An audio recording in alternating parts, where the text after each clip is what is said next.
Is Mayor live, and we're live from Palm Beach, just up from, we were at North Miami for a while today. We took the Bright Line, which is a new, not so new, I guess. For me, it's new from the time I started here, but it's a new. Oh, you've never seen what I have here. See this? These are my subjects. Let me tell you what the subjects are before we start. They start right here. Reason for massive illegal migration. I'll give you a hint. Joe Biden.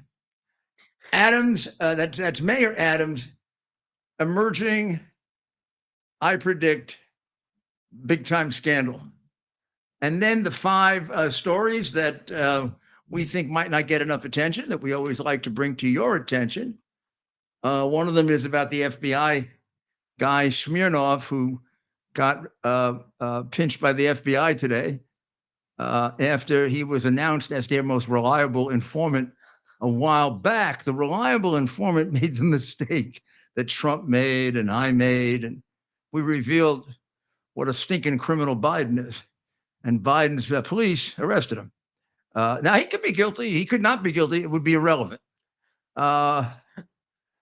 Biden completely acting totally unconstitutionally and canceling some more student debt so that you could bribe the young people for their votes. We'll talk a bit about Navalny, Mr. Navalny, who we got the video. We didn't play it yesterday. And we're going to play the video of his wife, and we're going to see if we can use common sense to figure out who murdered him. Not exactly an Agatha Christie mystery. Biden backs UN resolution to stop Israeli damaging Hamas and double crosses the Israelis as he has everyone else in his life, including the American people. And how about Blinken censorship? How about that effing moron telling people in the State Department what words they should use? What words they should use. That's what the Commissar of State in Soviet Union did, or the Minister of Truthfulness did in 1984. You will not say mother. Do you understand me? It will insult the people who don't have agenda number 47. You will be all inspected tomorrow on your knowledge of the 56 agendas. And for those of you who can't get beyond 2, well, you know where you go. Just a little degausing chamber for you. Well, no, they're not that bad. I am not saying that they're Nazis in the sense of the ultimate punishments that Nazis ruled and gave. But I am saying there are things they do that are very similar to the Nazis, like, well, how about prosecuting their political enemies, namely Donald J. Trump, and everybody having any association with him. And I am not talking just about Rudolph W. Giuliani. I'm going back to Papadopoulos and Carter Page and arriving at Roger Stone's house at 6 in the morning with the Marines as they were invading Iwo Jima. Or all the who knows how many January 6 people and their 5 and 6 month old babies who were traumatized by the stormtroopers coming in, the people that they have kept behind bars for 10, 12, 15 months, then a year, then 2 years, and not taken in the trial. The judges in the District of Columbia, one of whom criticized the other judges for not being mean enough. The idea that you can't get a fair trial in front of a D.C. jury or a D.C. judge, and they try to steer all the cases to D.C. The fact that they pick a prosecutor who is a well-known unethical prosecutor found to be by the United States Supreme Court 9-0 decision, the last guy you would select if you were even making a pretense of fairness. Now, they are not like the Nazis. They haven't killed 12 million people. They haven't killed 6 million Jews and 6 million other people. They haven't taken over Europe. But I'm saying the practices they use come from totalitarian models. Government by dictate. the mandates, which now are looking terribly suspicious. Now, I'm not late to this game. I'm not a Johnny come lately, but way back during the pandemic, I said, here it comes. Here come the socialists acting like dictators. Cuomo, Whitlis, Murphy, Newsom. Yeah. You will not go to a restaurant in California. Garçon. I've and Newsom will use his French accent. You will give me my fine champagne and mask. I'm supposed to wear a mask. Who said that? The governor. Wow. The governor did, huh? I'm not wearing one. Get that guy. Biden, please. Get him. Stick him with Julia. Stick him with Giuliani and Trump. Send him to Fanny. Oh, she's tied up with a guy. All right. Okay. Well, when she's not tied up with the guy anymore, send him to Fanny. I'd always do a comedy show, don't you think? Man, the amount of material you'd have. But he had trouble getting up the stairs today again. Did you see that? The stair. They're going to take it down to like one stair. I mean, I've been on Air Force One. I don't want to brag, but a fair amount. And I not obviously with Trump, but I was on it with Bush too. I was on it with Clinton. That's a big stair. And even before I had a bad knee, I can tell you, because I've had bad knees actually for 22 years or 25 years since I was a catcher. And you can feel it going up those stairs. Those are very, very high stairs. I used to do the Trump plane, during the election campaign of 2016. Those stairs were about a third of about 2/3 of the length of the Air Force One stairs. Now, there are shorter stairs in the back for both. And that's what they really wanted to do for him. They wanted to take him in the back so he didn't put on this spectacle that Putin can laugh at, and Z can just say, geez, I really should hit Taiwan while he's there. He's such a pussy. God, what do I do? He'll fall apart. What a jackass they elected for president. Wow. Wouldn't you love to hear the conversations of both our adversarial world leaders and our so-called, if we have any allies anymore, we double cross everybody. But I mean, Blinken, wow. I don't know. That guy always struck me as a weirdo, but in any event. We're going to get that video of the stairs, by the way. But he can walk upstairs. Blinken can walk upstairs. I think, he looks like he, but I mean, this is totally ridiculous. The guy can't go up 8 stairs and people want to vote him in for another 4. If he can't walk up the stairs now, what are they going to do 3 years from now? They're probably carry him up. This isn't Roosevelt's day. You can't carry him up and all the press, who will look in his backside, because even then the press was very, left wing, and Roosevelt had his requisite number of communists around him that would protect him and keep him friendly with Uncle Joe. And you can't do that anymore. Even Biden can't get away. Maybe if they had known, I bet, Ted, if they knew that Biden was going to fall down walking up steps, they would have cut out that picture. But now they can't. I mean, they were doing that. I don't remember exactly when he first took the big tumble going up. It was early, right? It was like in the first year he was president. Yeah. Well, had he done it during the campaign, my guess is they'd have figured out a way not to show. You don't have to show that picture of him walking up the steps, right? No, but and the people who do it are his people, meaning he owns the press. But I think they're too. It would be too obvious if they didn't.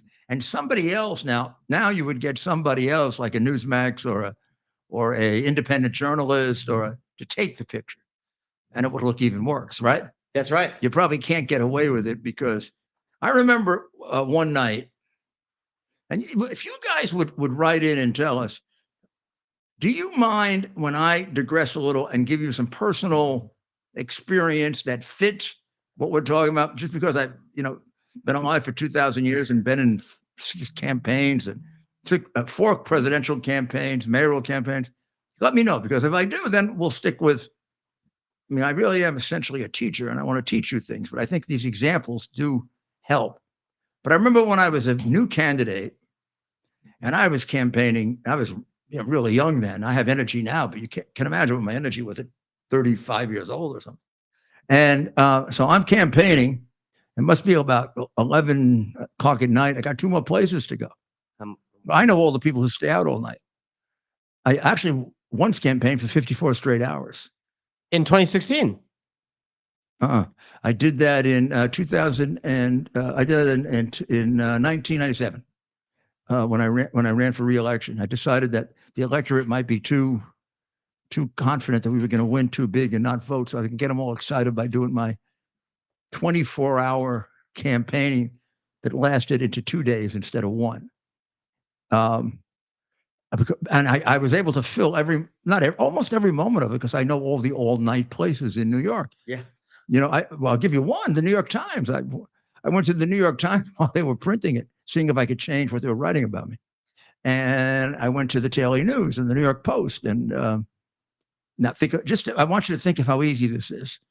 All the precincts in New York. How about we got 77? How about over 200 firehouses? Think I have trouble getting in those places? No. I was a mayor they liked because I supported them truly with my heart and soul. But one night I'm giving a speech, believe it or not, at a senior citizens home that stayed up late. Had a bunch of older men and women who like to stay up for the 11 o'clock news. I knew this. So I'm on my way home from Staten Island. We're going through Brooklyn. I said, let's stop off at so-and-so nursing home. I bet they're open. And my campaign people said, Rudy, can we go to bed? Let's just see if they're awake. It'd be fun. So I stop off, go in. There's one reporter standing in the back. One guy. I don't know, from the news to Times, whatever. And he's covering my speech. Nobody else is there. No cameras, nothing.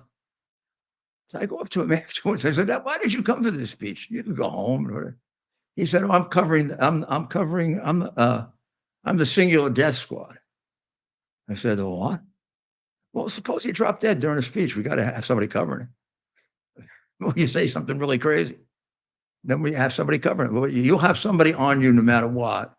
And we'll take turns when you do this to us and campaign until 1 or 2 in the morning. But just in case you blow yourself off the campaign or blow yourself up.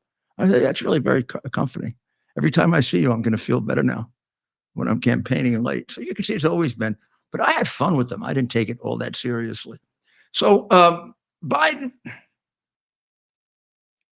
obviously through the history of America, there have been difficulties that presidents have created for themselves, right? I guess Lyndon Johnson built up the Vietnam War, didn't bring the American people along. You could say Lyndon Johnson created that problem for himself, but a little bit of it was given to him by John F. Kennedy. Now, I have always thought, I was a Kennedy partisan then, admirer, and there are parts of John F. Kennedy I still admire, and parts that I've kind of come to look at differently. I do believe that it would have been a different war with John F. Kennedy, who would have been smart enough to find his way to the Powell Doctrine. We can't be in these wars that have no end, like the one Biden threatens to keep us in Ukraine. Johnson wasn't smart enough on foreign policy. Johnson was the shrewdest domestic politician maybe of my lifetime, the greatest majority leader, not in a statesman-like sense, but in a political sense.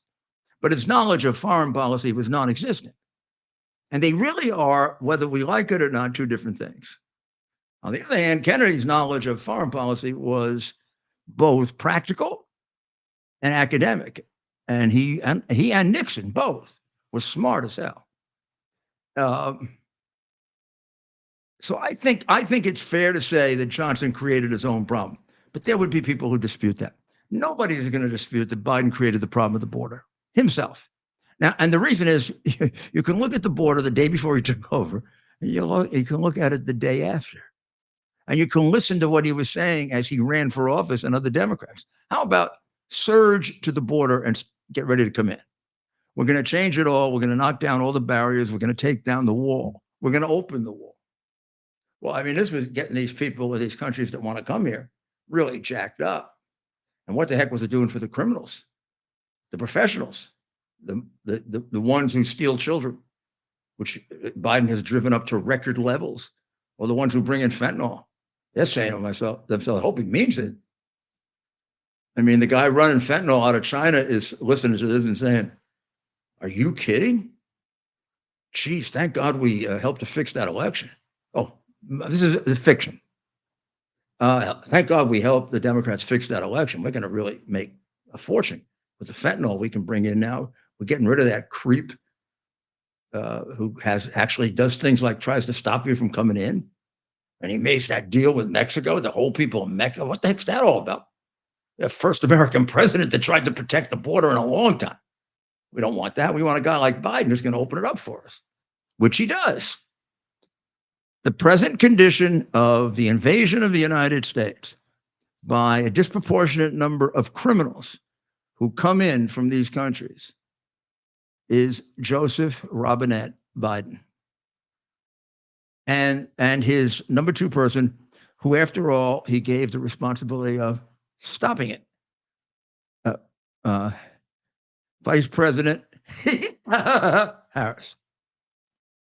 So now he's going to come out before the State of the Union speech with what he's going to do about the border. And they are really in a quandary. The whole idea that he can't do anything about the border is a total, absolute lie. I mean, which we took you through last week or the week before, when he made and this will be in whenever we do our wrap-up clip or we'll do many of these, of proof that Biden is demented and mentally significantly deficient. One of them will be his mumble statement 2 weeks ago that we should give him control of the Border Patrol, which he doesn't seem to know that he has. Well, he actually does have it because he's told them to stop preventing people from coming in, and he's told them to help people coming in. In other words, he told them to commit crimes. But maybe he doesn't remember. So he wanted this legislation because he claims if you give me the power, I can stop the illegal immigration. The problem is, first of all, just let's talk like well-educated, intelligent people, which excludes an awful lot of people who are for Biden. Well-educated, intelligent people. He has all the power that he needs to stop them from coming into the border. Remember, our government is legislative, executive, judicial, which I had in my board. But I remember this from grammar school, from Mother Teresa, not the Mother Teresa. Forgotten the mother who taught Mother Bernard. But one of the mothers that taught me probably in about the third or fourth grade when we used to teach civics. Mm-hmm. God forbid we should do it now. It's too. I mean, if we're teaching civics about this terrible country, America. Congress makes the laws. They have made all the laws you need to close down the border completely. And there's even a question, if they didn't make the laws, could the president do it himself? Because the president is the executive, the only executive. We don't have any other chief executive. We don't have two. We're not Rome. We don't have three councils. One, the executive. And then the Supreme Court interprets the law if he does something illegal, and Biden has done that probably more than anyone.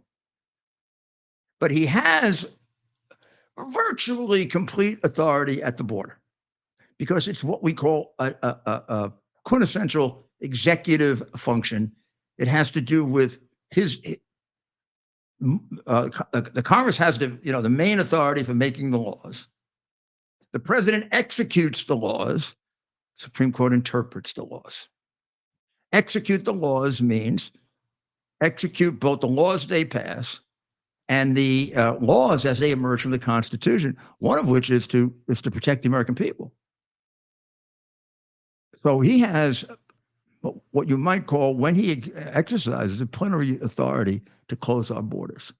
There's nobody that has a right to come into the United States. There are a lot of people in the world, including people who call me on my radio show, who think people have the right to come into the United States. It doesn't exist. There's no such right in our Constitution to come into the United States. It's a privilege. We can stop you from coming in. The president can declare an emergency if he wants, and he can say nobody comes in for a period of time. He might be able to say nobody comes in forever.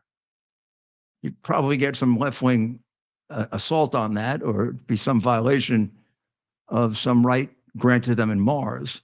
But there'd be no constitutional right that was infringed by saying nobody else can come in. And there are laws that embody that. That's the legal aspect. Now let's get practical about it. He came in, and there were approximately 420,000 that came over the border that we counted in one way or another under Trump. Last year, in that same period, comparing apples to apples, same period of time, 3.2 million. Now, we're in a different universe, right? We're in a totally different universe. 400,000 is terrible to a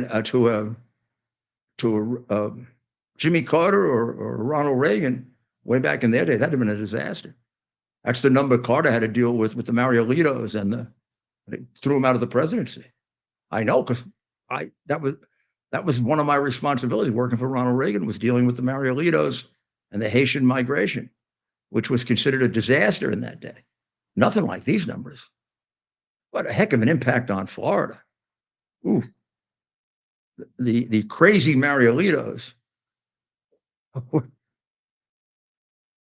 And there were 100,000 really decent people who came in from Cuba, who were being reunited with their families. Castro, again, please, nobody hates Castro, I guess, more than me, except the Cubans, who have a right to hate him more. But nobody actually recognized how smart he is. I had to deal with him. They're shrewd. They are smarter than they are. And so Carter said, pretty much like Biden, send them all in. Got frustrated. Said, you can send anybody in. We'll take anybody from Cuba because you're such a miserable dictator. And Castro sat back with his brother and his little advisors, none of whom had dementia, and none of whom got left back in the third grade like dopey. And they said, yeah, okay, Jimmy, we're going to give you what you want. We're going to send you. In fact, we're going to make it nice for you, because we're going to balance it. We're going to give you 100,000 of the people you like, the people who are anti-communist, who need to be reunited with their family, and who, by the way, are just a big pain in the ass for us. We've had enough of them. So it was kind of humanitarian in a way, not for the good reasons, because if we bring them in that way, we can, for every 4 we bring in, we can slip in a guy who's doing life for murder. We can slip in a guy who's in a cell for the criminally insane and spends half the day banging his head up against a wall or killing people at sight. What I just said to you is not exaggerated. He sent in people that would snap necks. He sent in a group of homosexuals, submissive, aggressive. And if you left the aggressive with the submissive, they go about trying to kill the poor person immediately. And you had to distinguish, and no one knew that when it first happened in the Bureau of Prisons. I had to go down to Atlanta and work through that to protect, obviously, the maybe insane people who were being attacked by the really insane people. And since Castro put you in jail for being a homosexual, they may not have been insane at all when they first went in jail. They may have become insane, even violently insane, because Castro put them there. But in any event, they're going around killing people, throwing feces around. That's what we got. You don't think Maduro's doing the same thing right now? If you don't, you're stupid. Okay? It's a waste to watch this show. You won't understand it. You won't understand it. I'm serious. You can make notes. You can do whatever you want. If you don't realize that Maduro is doing the same thing Castro is doing, that's what those guys you saw beating up the cops last week are all about in New York. That's what the Trans Aragua gang in New York is all about. It's a vicious gang. It's a gang that likes to cut your head off. And when Trump, way back in 2015, said that the MS-13 are animals, and they went after him, those people who went after him are the ones making policy now, and they're the reason so many people are dying, because MS-13 are animals. And you know what he was reacting to? And that's why I supported him, because nobody else would take a deep breath and listen. He was reacting to the fact that maybe a year or two earlier, they had come into Long Island, on the south shore of Long Island in Suffolk County. And the first thing they did was pick an innocent 12-year-old girl and chop her head off and put her on the beach and say, we're here. That's what he's talking about. Are they animals? Yeah. And I want my president thinking they're animals, because I want a president not like Biden, who makes things more dangerous for me and my family and my granddaughter. I want a president who makes things safer. And Trump did, and Reagan did. And he's the worst. We'll be back very shortly.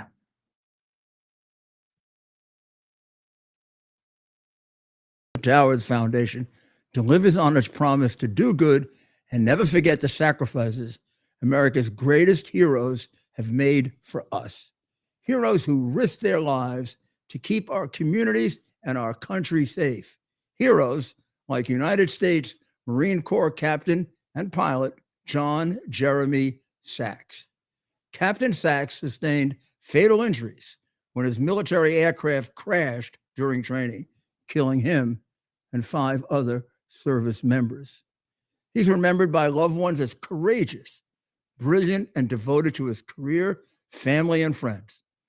John is survived by his wife, Amber, who gave birth to their second daughter 3 months after his death. Tunnel to Towers paid the mortgage on the family home for Amber and their 2 daughters. The foundation has helped over 1,000 military and first responder families navigate the worst of times by removing the burden of a mortgage payment. Our nation's heroes and their families need your help now more than ever. Donate $11 a month to Tunnel to Towers at T2T.org. T2T.org. That's T, the number 2T.org. T2T.org. Please donate now. I want to re-emphasize what that guy said just a minute ago with that picture behind me. That picture means a lot to me. It always has, because first I lived in Arlington, Virginia, at an apartment where, when I looked out in my living room, and believe it or not, the apartment rented for $225 a month. This was back in 18, before Lincoln was president. And that statue, I saw it every morning. And I used to run then. I used to go for runs then. I used to run around it. And it never ceased to lift my heart. And then on September 11, when I was down and doing the best I could to rally so that I kept my people up, I'd have been as down as anybody if I didn't have the responsibility of not being. I saw the picture of the firefighters putting up the flag at Ground Zero, and it looked so much like that I just said to myself, they got it. They got the genes. These guys had sons and daughters, or grandsons and granddaughters, and they're going to go fight under Bush, and they're going to kick the living shit out of those terrorists. And thank God that Bush did it. Now, whatever else you want to say about Bush, fine. He helped to save my city a lot more than anybody gives him credit for. And it's a shame that they don't. And this stuff that I took his place, garbage. I didn't take the president's place. I did my job. And I did it well because I had very good people. And I had people around me that did their job. just as well, and some of them maybe even better than I did. And he did his job as well as any president could possibly do it under the circumstances. And thank God Gore wasn't the president, because he'd have gone off making some kind of energy deal with them. They'd hit us again, just like Clinton used to go hit empty fields, and Bin Laden got the impression these guys are paper tigers. Just like we now don't have that impression. Everybody knows it with our pussy president. Do you know that stay in Mexico? You know what the statistics are in stay in Mexico? The short time, the year it was in effect, it reduced Mexican illegal immigration by 67%. Wow. And Dodo, half-wit, no brain, cancels it on the first day, and he wants to know why he's got a border problem. I mean, you could pick that one thing. You pick just that one thing. Yeah. And how about releasing everybody instead of keeping them? He goes back to catch and release on the scale of millions. And then without telling anybody, he buses them or flies them. Remember when he got caught, sent them to Westchester County in Philadelphia? Without telling anybody. He didn't tell anybody. It's like, he's the dictator of America. There are no mayors, no governors, in some of these places, he had Democratic governors. Bill Clinton went to Jimmy Carter when he was governor of Arkansas and said, "You're killing me here by sending all these illegals to Arkansas." And that's the one election Bill Clinton lost. He lost the election because of the illegals coming into Arkansas. And from that day on, those two men hated each other. And they're both alive, right? They still do. They still hate each other. I mean, it's I don't know if it's only over that, but I got deeply involved in that for a very special reason that I'll tell you someday. But it has to do with the fact that the other group of refugees were put in Pennsylvania under Dick Thornburgh, and one of my best friends was Dick's chief of staff, Jay Wallman. So he described he used to describe to me before Clinton was Clinton, the problems that Clinton was having with Carter, and how much Carter couldn't stand him, and how much he couldn't stand Carter, and vice versa. We'll get all into. Wait. When Clinton was president? Clinton was the governor. It was in his first or second term. I believe his first. When Carter was president? Carter was president when he got elected. He was the attorney general first. Then he became governor. Carter lets the Mariolitos in. Now the Mariolitos are devastating South Florida. You watch the movie Scarface, or you see Cocaine Cowboys. Yeah. I mean, none of those movies do not exaggerate how bad it is. Of an American prison, Atlanta, when we put them there, is the worst prison I've ever been in. The worst prison I've ever seen, ever been in. And then, so Carter found two places to put them. Indiantown Gap, I think, is in Arkansas, and I've forgotten the place in Pennsylvania. And Carter had what he thought was a really wonderful solution. Carter never understood the wisdom of Solomon's, offering and saying he was going to split the baby in half. The wisdom of it is, like Trump or Reagan, he fakes them out, and he doesn't have to split the baby in half because one of the people is really his father and isn't going to let it happen. Well, he decided to split the baby in half, and he put half in a Democratic state, Arkansas, and he put half in a Republican state, Pennsylvania. And in a short period of time, the people started escaping. They started coming into the town, and they kind of did exactly what Castro sent them here for, like Maduro. They started beating up cops, beating up citizens, raping women. And and both places, they were fairly non-dangerous areas of both states. So both Thornburgh and Clinton were outraged, and they would go see Carter. And together sometimes. So I would get Jay's rendition of Clinton, and he told me how sharp Clinton was way before I met Clinton. But he said he really is angry at Carter. He thinks Carter is the biggest jackass, and terrible, terrible. And he begged Carter to take them out of Arkansas. And Carter said, "I can't, because I made a pledge that I'd put half in a Democratic state and half in a Republican state." He said, "What the hell did you do that for?" You didn't have to do that. That's not you made a pledge to who? To God? Maybe he did. I don't know. So all of a sudden, Clinton loses the election over it. Now he was a good enough politician that he comes back the next year, 2 years into the Reagan term, and he gets reelected as a conservative governor of Arkansas, and worked really well with the Reagan administration. I worked with him when he was a governor, but that's the story. And the reason that it's relevant is that the president has these incredible powers to stop illegal immigration on a dime. It's not going to take Trump a long time to do it. It's not going to be like some of the other things. Reversing their brainwashing of children and making them little Marxists in school, it can take a long time. Getting the mutilators out of the school, the ones who go in there and say that a child can change their sex and you have to tell the parent, that's going to be hard. But getting the border under control is just the president doing what he did before. And this guy is going to come up with some program. I'll even predict for you. He'll say, I'll close down the border after the first 5,000 illegals come in, which means that we are assuming that we're going to take 1.8 million illegals every year instead of his 3.2. And I'm sorry, that ain't going to help when we've got about 8 million of them here now. And who knows what percentage of them are dangerous criminals, but it's a good percentage.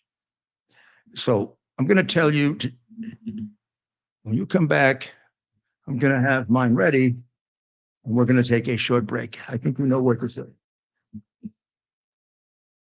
Our device is something that you can plug into your television, and now you can use your television as a social television type experience. So in the Portal universe, you can watch your favorite content creators' videos, live streams, music. We also have TV subscriptions as well. TV subscriptions. You can also regular channels, all the sports. Right, you can actually cut your cable from your cable subscription and get QUX TV on our QX TV boxes, and you can pay half the price that you're currently paying for your cable television subscription, and you can get all the best premium TV channels and more. I mean, it's really, there's so much on there, Rudy. I mean, you've seen it. No, I've seen it and I use it, and it's good. I mean, it's just exactly the same except for half the price. Plus, nobody is finding out what I'm watching, and that's not being reported to anybody. Right, so you have absolute privacy using this device, which you don't have on other devices out there currently on the market. This is absolutely great. QUX.TV is how you can find out about it. QUX.TV. Use promo code RUDY to receive $30 off.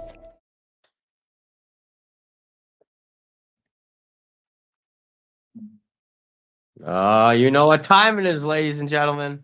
Last night I had Grave here doing this.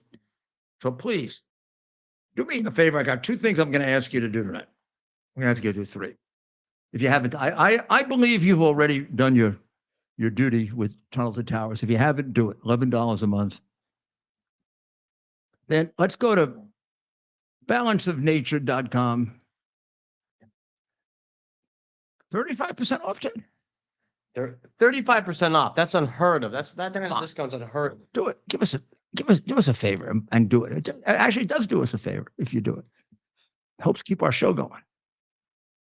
Oh, that's right. Make tonight a big night. And use that promo code. Well, put in promo code Rudy so they know it's for me, and it'll help our show grow. But we want to get bigger and bigger and bigger and have more and more people that we can make sure that we don't take a chance with this election. Because if I get a chance to talk to them, I think we got a chance to keep this thing in the right ballpark. I also want you to go in that same connection to mypillow.com/Rudy. And you got such a choice there. Dr. Maria was so eloquent last night about all the stuff you could get, but pillows, sheets, blankets, covers. Of course, you can get T-shirts, you can get mugs, you can get slippers, my favorite. You can get blankets, my second, robes, my second favorite. I gotta wear one of my robes one night. I'll probably get criticized for being lewd or classless or something they would do in a minute, and they dress up like goons. Don't you find that all the left wing people dress up like goons? I don't think they take baths either. I'm sure they don't take baths because every time I've had to go into those protests and deal with them, they always smelled. So here, Mayor, who do you think you are? Vincent the Chin Gigante? who won what? He wore a robe a lot, right? Yeah, he went to jail eventually. Yeah. Screw him. Okay. Yeah, I mean, that's what Biden's trying to do. But Biden's really crazy. Vinny the Chin was half crazy, half not crazy. But he wore a robe. I made the connection because he wore that to robe. try to have a defense that he was insane. Yeah. Didn't work. You didn't. In Biden's case, he really is. So today, Trump revealed some of his vice president choices. I'll give you the list he put out so we can talk about it later and you can think it over and text me and give me. DeSantis, Tom Scott, Byron Donalds, and Vivek and Christie Noem. Those were the 5 he listed. Wait, really? Yeah. Did he leave some people out? Yeah. Are you sure? Yeah. He didn't say Ben Carson. I didn't see. I didn't check hear this list. I'll check the list. I'll check while you talk Yeah, about you those check the 5. list. I hope he said Ben Carson because Ben Carson scored the highest on one of the polls. Oh, was that different? That poll was different. So, yeah, but on the poll he scored the highest. Yeah, and he scores the highest with you and me. Yeah, he does. We're gonna put in our extremely persuasive recommendation. Now,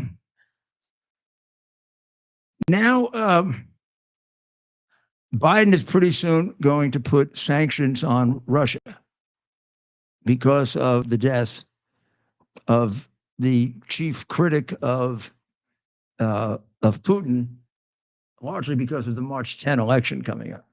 But he hasn't done it yet. Every time he does this, he delays like this way longer than he has to, particularly like the sanctions over Navalny's death. He shows himself to be a weakling. Strong leaders act wisely but expeditiously. The more they do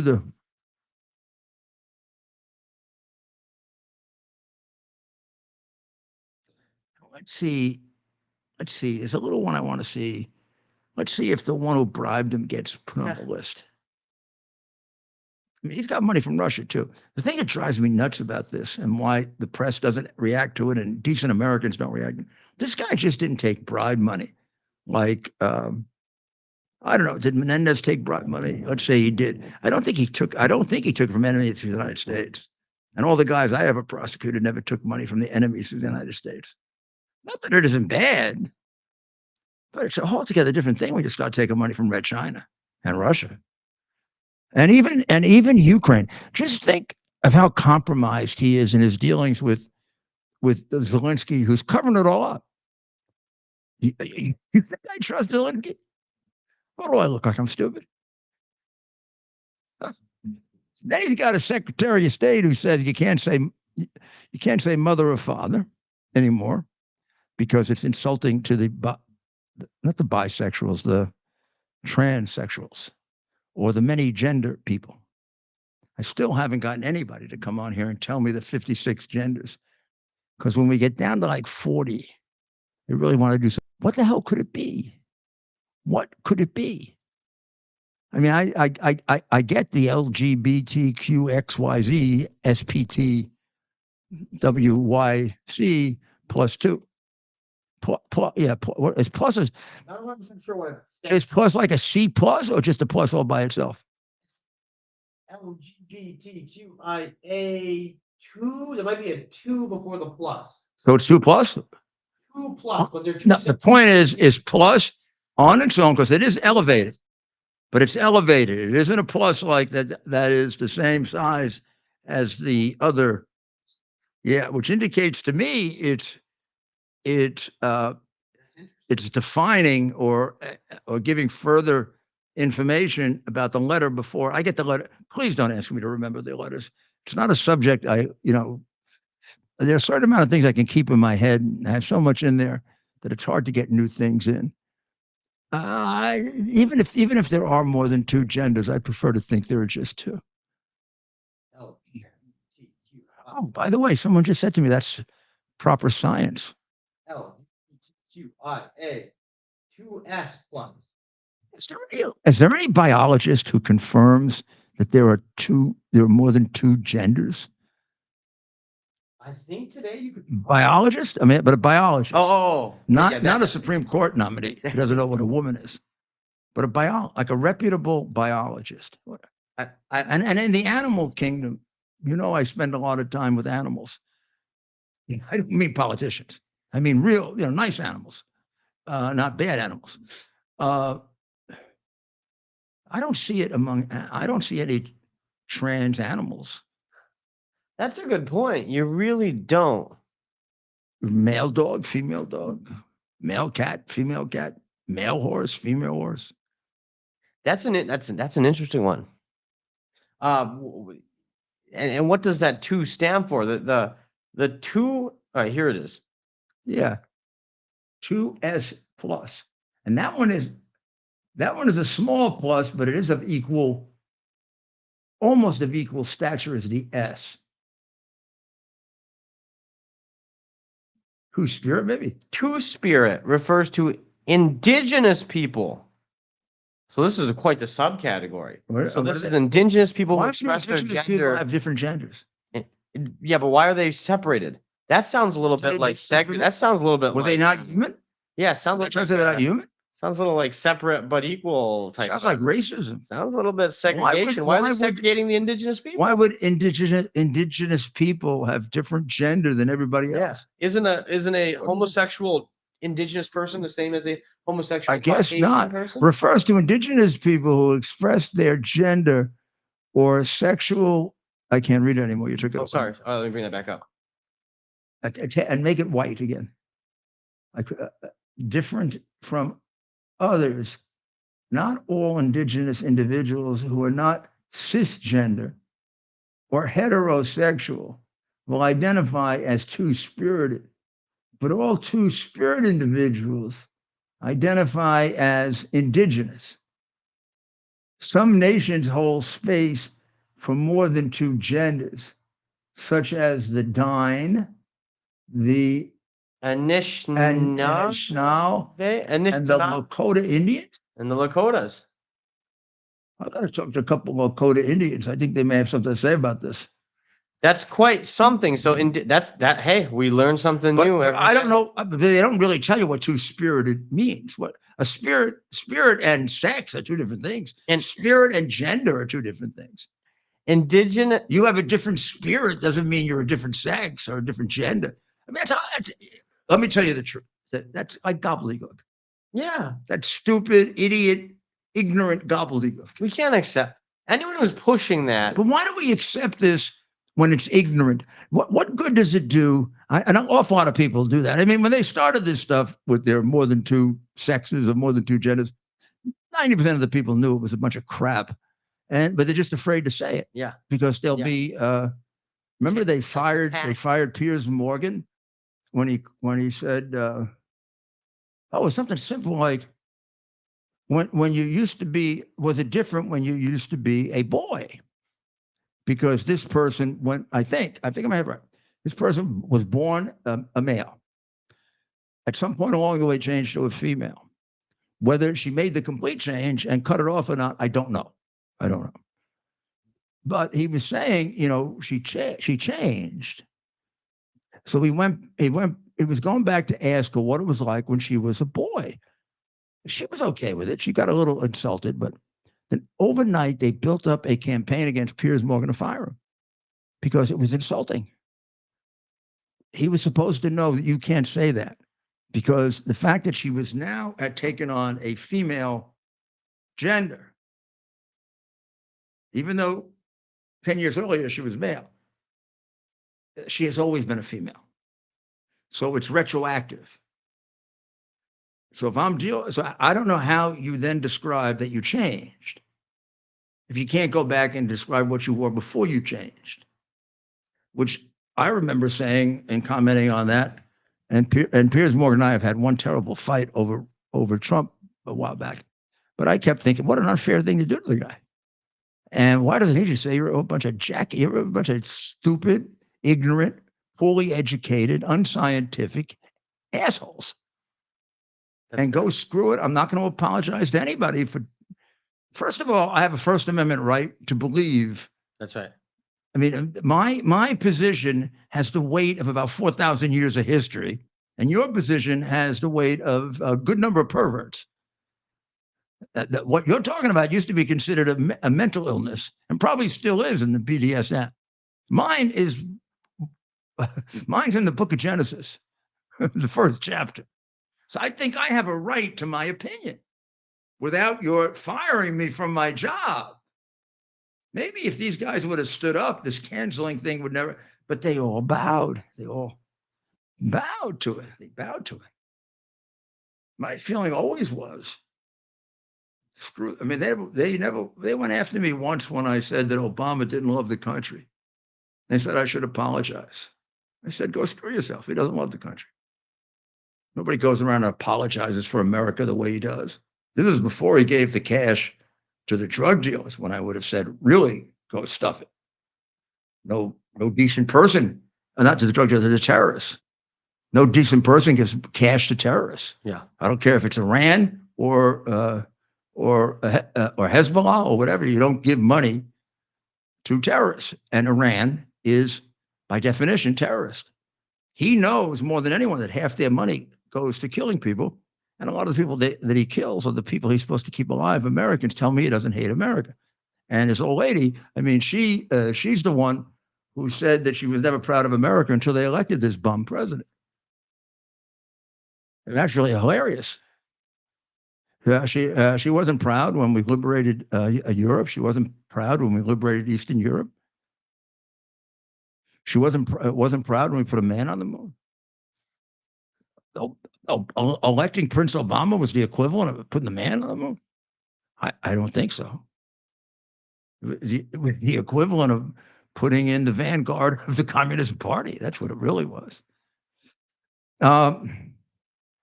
Who runs things? Can we show our little thing?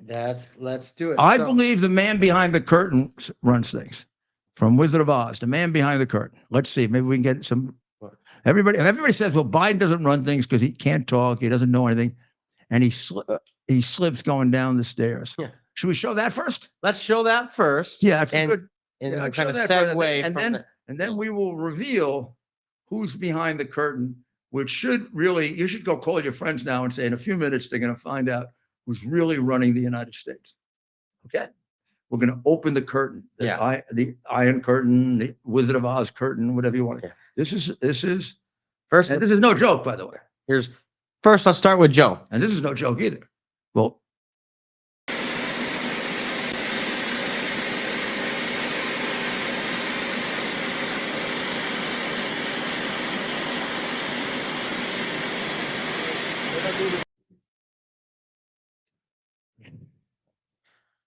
so he's sitting there right now, probably sleeping. But if he wakes up and he decides that he wants to walk around and he just goes and presses a button, the whole world could end. I mean, they would stop him, I guess, wouldn't they? I mean, the guy who's got the box would call somebody and say before. So because we know, here's the one thing we know: he's not running the country. The reason that bothers me is a lot, if not all of his decisions are not only ideologically veer toward or go directly toward Marxism or communism. A lot of them are just plain stupid. Paying off student loans for people who didn't pay them is plain stupid. People should have to pay their loans or at least negotiate their loans. You shouldn't have to pay. You should have to pay their loans. What he did in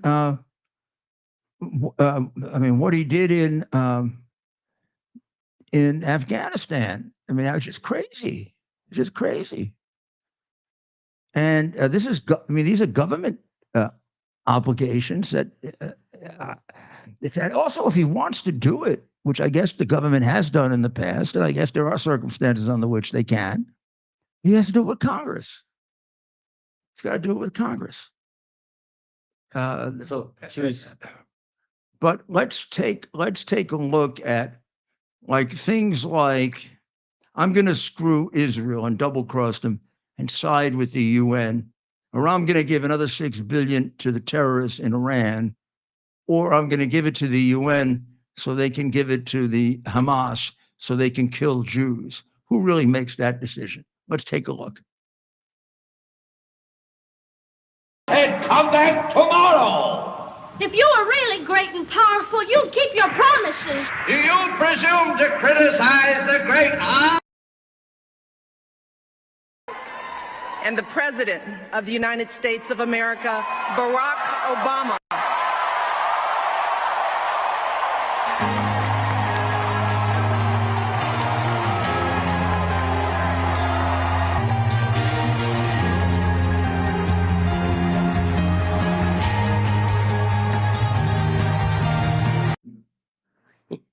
That was great. That's the guy. Trained by communists, trained by former advocates of cop killing, Mr. Ayers.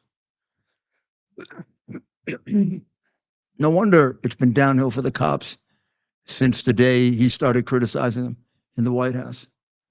And why last year was the biggest assault on cops ever in the history of New York City under a mayor who's he was theoretically a cop. I still don't remember any arrests that he made because he was a cop when I was the mayor. I don't remember of ever doing anything other than shooting his mouth off. He did endorse me. Now he hates me, which is really good because if he liked me, I'd be kind of really worried given the job that he's doing. He's the one that has given out the debit card to illegals. And he's all upset that there are too many illegals here. He wants the president to give him the money for it, except he invited them here with excessive things he promised them that nobody else got. He greeted them at the bus when they came in. Why wouldn't they come here? He gave him health insurance. Nobody else did. Now California does. He's very generous with the welfare for them. The city council voted to allow him to vote. And then he's going there like a dodo dummy. Ooh, I wonder why I got 170,000 and they're killing people. But they're immigrants like the ones who came to the Statue of Liberty. No, I'm sorry. The ones that came to the Statue of Liberty, Maduro didn't let out of insane asylums, pal. They're a little different. And they didn't come here for welfare. Only person who might think they came here for welfare is Biden. You know why? There was no welfare. And why did I say Biden would think it? Is because Biden thought he saw Roosevelt reading the comics on television, and there was no television when Roosevelt was alive.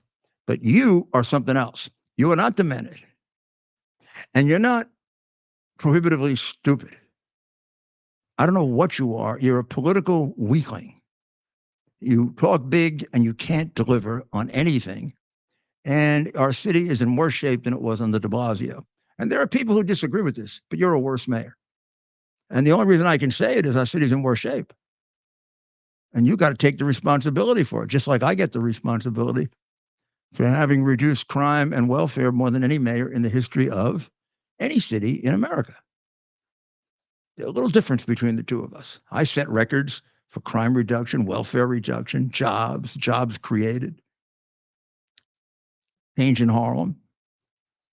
You set records for things like the most assaults on police officers, the largest one-year increase in crime in a first term of a mayor. Your budget is the biggest deficit we've ever had. You want a few more? Failure? And because you're a Democrat, they may not throw you out. I mean, they reelected de Blasio. I mean, I love this city. I do not understand how it keeps electing Democrats. I don't understand. I don't understand how they can press that thing down. Even with all this slavery thing now, and it was the biggest institution supporting slavery, and they want names changed all over the place. And it never occurs to them, they got to change the Democratic Party name if they want to get rid of slavery type names, right?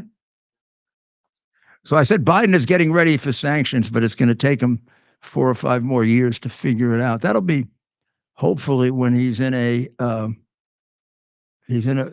nursing home facility within the Federal Bureau of Prisons, paying for a lifetime of taking bribes and selling America out, including to its enemies. Now, this Smirnov guy, which is a strange name for a guy who was an asset for the FBI, I don't know the deal here. Some of what he says makes sense to me and did at the beginning. Some of what he says doesn't fit with what I know and what I can prove, which is a full and complete RICO case. But I do think, whether he got something wrong or not, I do think what the FBI is doing here can't possibly be completely legitimate, because under Ray, they haven't done anything completely legitimate in years. It would be like, oh, legitimate. And the opportunity to like deter people and frighten them for going up against Biden is what they do every day. That's what they did to me. Why do you think they searched me twice and seized my iCloud account without telling me, with an affidavit they won't give me? And why the hell do you think they work with Fanny, whatever the hell she is, to indict me for nothing, for being a lawyer? That's right. They did it to incapacitate me as a advocate for, not only for Trump, but an advocate against their dictatorial and fascist handling of the United States. And they did it even if they couldn't frighten me, to frighten other people. And it is really hard. I just had a conversation yesterday with someone trying to find a lawyer. It's hard. Even law firms that represent that support Trump and give him money don't want to represent anybody having to do with him. And it isn't they just don't want to represent Trump; they don't represent anything to do with it, because they're going to lose their clients. In my particular case, it was Zuckerbucks who complained that I was part of the law firm to get me thrown out. That's right, Mayor. And now we're You think people who do that and submit to it are Americans, really are entitled to, I guess nobody gets to define Americans. You have to do it in your soul and in your heart. But in your soul and in your heart, when you allow free speech and the right of counsel to be compromised like that, you really belong you're much more comfortable in a communist country or a Nazi country or fascist country. That's right. I mean, Trump can't get represented. I mean, terrorists get represented. He's not, whatever you think of him, he's not as bad as a terrorist. That's right. He can't get represented. And then if somebody represent him, you gotta come after them, and you gotta make up crimes against them. And bar associations. Look, I'm suspended from practicing law without a hearing by the New York Bar Association now for almost 3 years because I'm a danger. And you know, the reason they thought I was a danger, I guess, although they wrote up a lot of other crappy, silly stuff, is because of January 6th. A judge in the District of Columbia, appointed by Obama, dismissed me from the January 6th case, specifically finding that I had nothing to do with the violence. So you would think if they had any interest in fairness, they would lift it. You would think. And then take a look at the other things, which are all a bunch of crap coming from a political partisan and into the hands of a sort of Javier, a real complete zealot who made an absolute fool out of himself by playing a tape that has been edited and altered like 3 hours of it to take out the most relevant parts.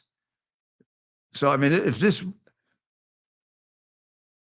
would make a show trial look good. And then we're debating, when I said it was a truck, but I didn't say it was a garbage truck, or I said it was a garbage truck, but it really was a big truck. I was trying to deceive people. I mean, so if I deceived them between truck and garbage truck, what would I have accomplished? I mean, big truck, garbage truck, they both can hold ballots. I mean, I used to do these things when I was a prosecutor, and I would think it would have been too stupid to get involved in that pedophiling debate with someone unless I was trying to screw them. So they pick prosecutors who are half out of their minds with zealous, crazy, everything becomes an issue. And then they do things like put in a tape that's, and you know, the tape was altered because you helped me analyze it. You helped me discover it. Yeah. And this sanctimonious son of a bitch offers it. And then when we find out it's altered, he said, well, that's the way it was given to me by Atlanta. Well, you're damn right it was, because Atlanta is crooked. And who are we talking about? We're talking about Ratzenberg. Ratzenberg's office gave him that. And the judge doesn't seem to give a damn that it's like that. She didn't order a hearing, or she basically was just annoyed at me. And then she just directly asked me something about, do I think, this is fair? I said, no, I don't think it's fair. I don't think you're fair. I don't think the proceeding is fair. So, I mean, I'm waiting for them to write their distorted, sick opinion.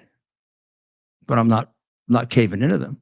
They've offered some compromises where I'd apologize or they got to apologize to me. I'm not going to apologize to them. I haven't done anything wrong. I represented my client the way a good, aggressive lawyer represents a client. And if you take what I did and you apply it to every trial tried in the United States, you'd have to disbar more than half the lawyers in the United States. I can confidently say you are one of the most upstanding members of the bar in the state of New York, in the District of Columbia, in the American bar. And we won't sit here tonight. Just borrow me for on letters from political activists. It wasn't the people involved in the cases with me that complained about me. I mean, the big one was in Pennsylvania and District of Columbia, and they're going after me on their own. The judge didn't sanction me. The lawyers didn't say I lied or misrepresented or did anything wrong or anything very different. We finished the case. They didn't think anything very different was done.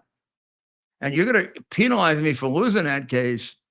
You want to start talking about whether the case was fixed or not? I mean, who the hell is going to win in front of a Judge Engeron? Who? Trump? I mean, you think that guy? Well, first of all, you think that guy has his marbles? I mean, anyone who thinks that Mar-a-Lago is worth, what was it, $18 million? That's got to be a complete idiot. It's worth at least 30 times that. There are places there that are 1/10 the size that are worth $50 million. But he's got his little Communist Party girlfriend there next to him. I mean, what his law clerk is doing next to him still bothers me. Judge Napolitano today on Newsmax sort of defended that. He said, I used to have the law clerk sitting next to me. You know what I said, right? What the hell? You don't know the law? Yeah. You don't know the law yourself, you jackass? I mean, I like Judge Napolitano, but what the hell did you have the law clerk there for?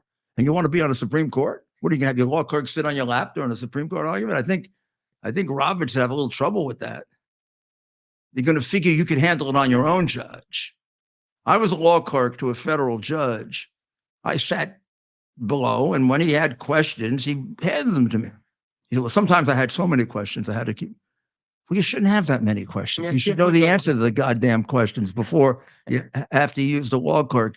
And the law clerk isn't an appointee and a judge. She or he is a law clerk. There's only one person that should be sitting on the bench, and it's the judge. It takes away from the dignity and the majesty of your office to do it. And I'm sorry, Judge, but that was one of the dumber things that you said. And then they did a whole thing like, well, if Trump gets elected, maybe you'll get, and they were like suggesting he be appointed to the Supreme Court, which is the thing that got him all pissed off in the first place.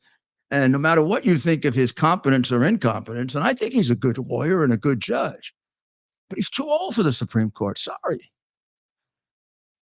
I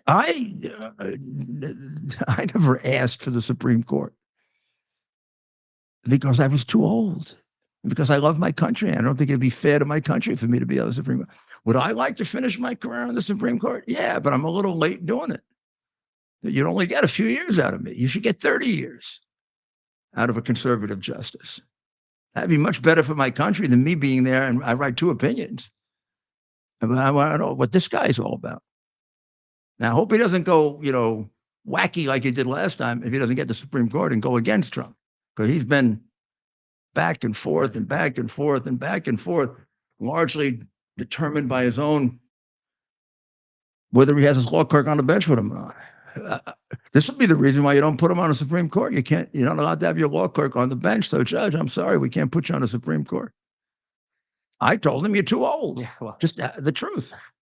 well, Mayor, And I felt comfortable saying he's too old because, look, I had a much better chance of getting out of the Supreme Court than he did from Trump. Yeah. And I would never put Trump in that position to ask, because it's not good for my country. These people never think about their country. It's all about them, about their miserable little ego.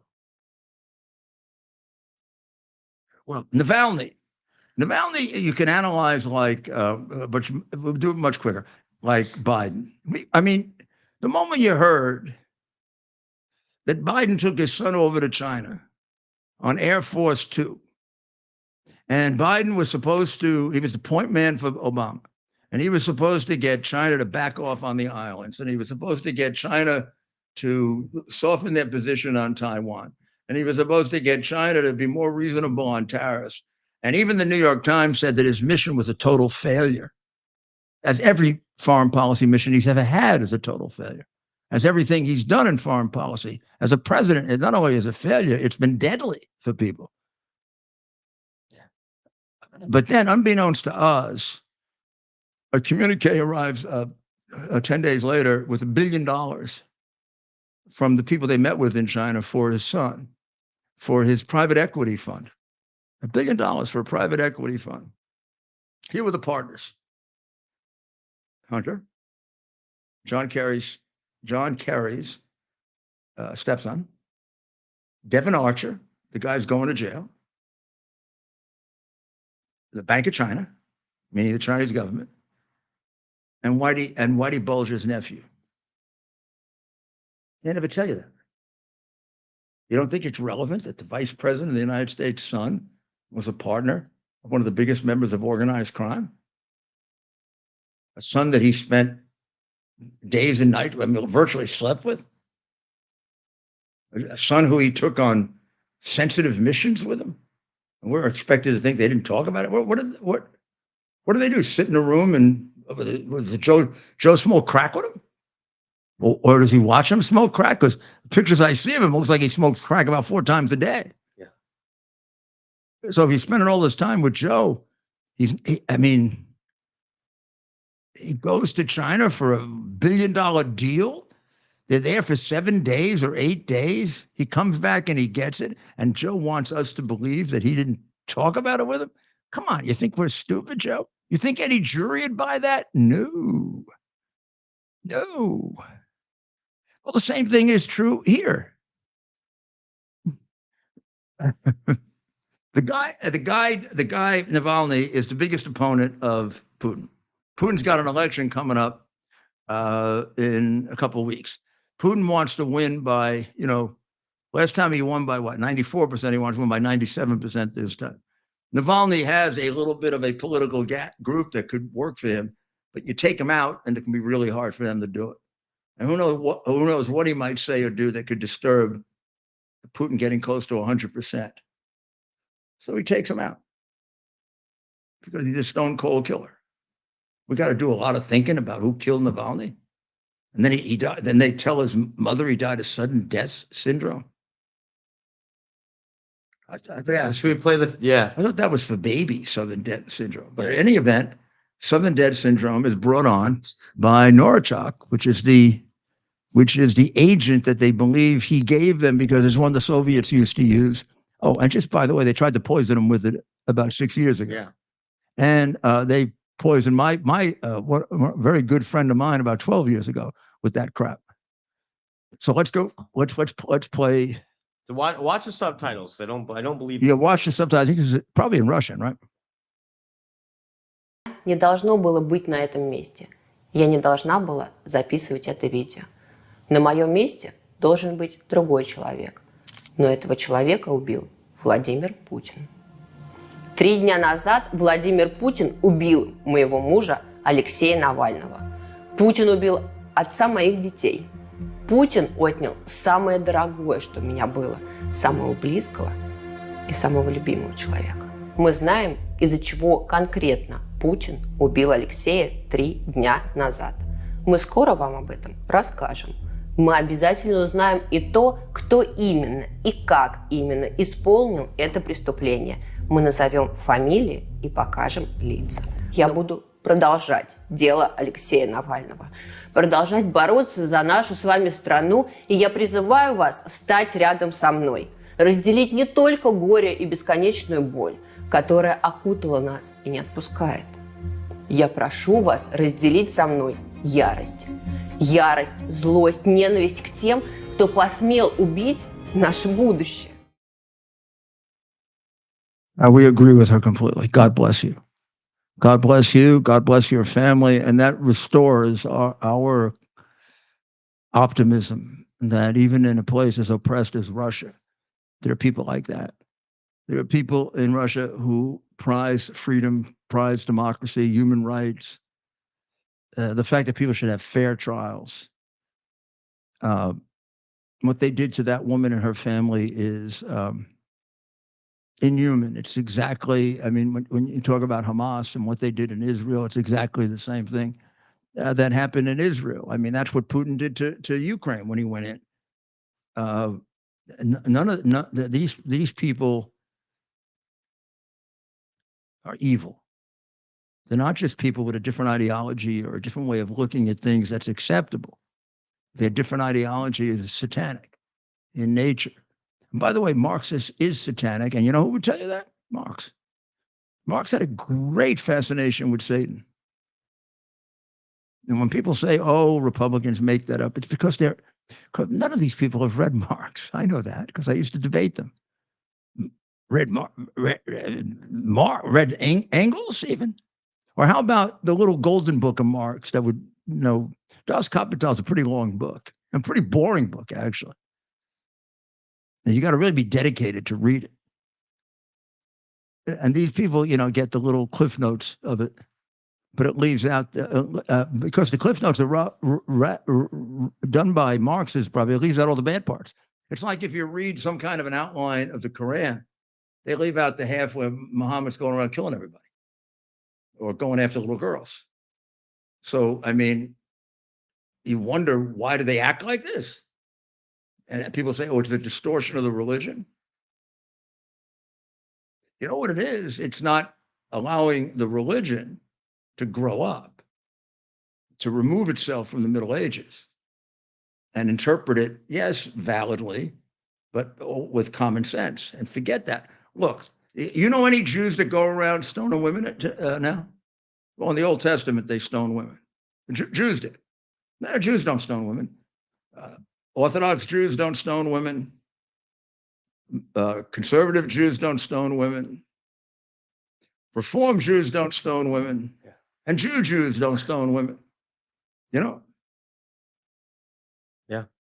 So what they've done is they've modernized their religion. I mean, Christianity has too, in many ways. These people, there are a lot of Muslims who have modernized the religion, but there are a lot that haven't. But to pander to them and to say that the religion doesn't contain this, just continues it. Just continues it. It continues to enable them to be dishonest. The major texts of that religion do contain the second half of Muhammad's life, in which he was a warrior, a general.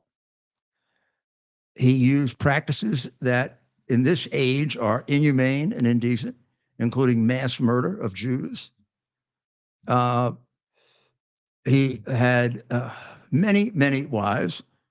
The idea that he was a pedophile is debatable, not provable. The others are provable.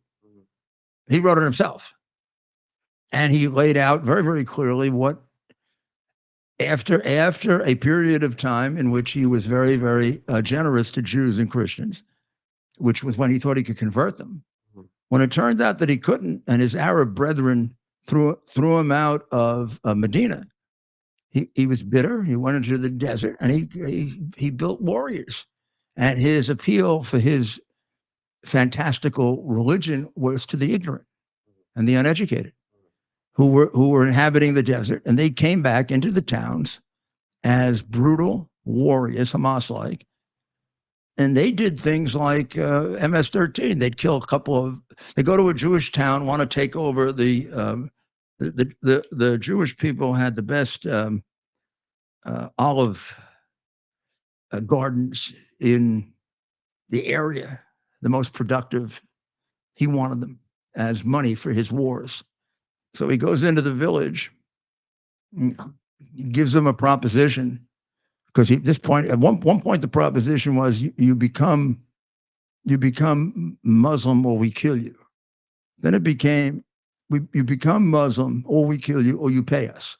That's where he became the mafia, right? Yeah. That's what the mafia did. They walk into the store, the poor little Italian guy who's got a bakery and says, we now own 50%. Oh, I don't want to give you 50%. Well, you're dead. No, he did that. It's in the book. I'm not making it up. I'll read it to you tomorrow night if you want. Yeah. But don't let anybody get away with lying about these things. It's too dangerous. When they lie, it gets deeper and deeper and more evil. What they got to do is to say, the Bible used to say you could stone people. We don't pay attention to that. Muhammad said you can kill Jews. We don't believe that. He did also say you should love Jews, but that was a young Muhammad before he believed he was double-crossed by the Jews and the Christians and the Arabs. Probably killed more Arabs than anyone else, to be fair, to convert them. Nice way to convert. Do any of you have any recollection of Jesus killing anybody to convert them? I don't know. I've read the Bible considerably more than once, the New Testament. Jesus' method of conversion was a little different than Muhammad. So, on that note, which is extraordinarily controversial, but shouldn't be, because it is just straight history, I will say goodnight. And I also will ask you to say a prayer for the beleaguered people of Israel who are being treated so unfairly in the moral equivalent they set up with the animals of Hamas and even the other animals of Palestine that support Hamas. So pray for them and pray that they remain resolute in wiping out Hamas, because that'd be good for us if they do, and for them. And pray for the people of America that we all reestablish our constitutional republic. And we all bring you back, God, into our lives and into our country. You belong here. We need you, and we are showing the results of not having you. God bless America. Our purpose to bring to bear the principle of common sense and rational discussion to the issues of our day. America was created at a time of great turmoil, tremendous disagreements, anger, hatred. There was a book written in 1776 that guided much of the discipline of thinking that brought to us the discovery of our freedoms, of our God-given freedoms. It was Thomas Paine's Common Sense, written in 1776, one of the first American bestsellers, in which Thomas Paine explained, by rational principles, the reason why these small colonies felt the necessity to separate from the Kingdom of Great Britain and the King of England. He explained their inherent desire for liberty, for freedom, freedom of religion, freedom of speech, the ability to select the people who govern them. And he explained it in ways that were understandable to all the people, not just the elite. Because the desire for freedom is universal. The desire for freedom adheres in the human mind, and it is part of the human soul. This is exactly the time we should consult our history. Look at what we've done in the past and see if we can't use it to help us now. We understand that our founders created the greatest country in the history of the world, the greatest democracy, the freest country a country that has taken more people out of poverty than any country ever. All of us are so fortunate to be Americans. But a great deal of the reason for America's constant ability to self-improve is because we're able to reason, we're able to talk, we're able to analyze,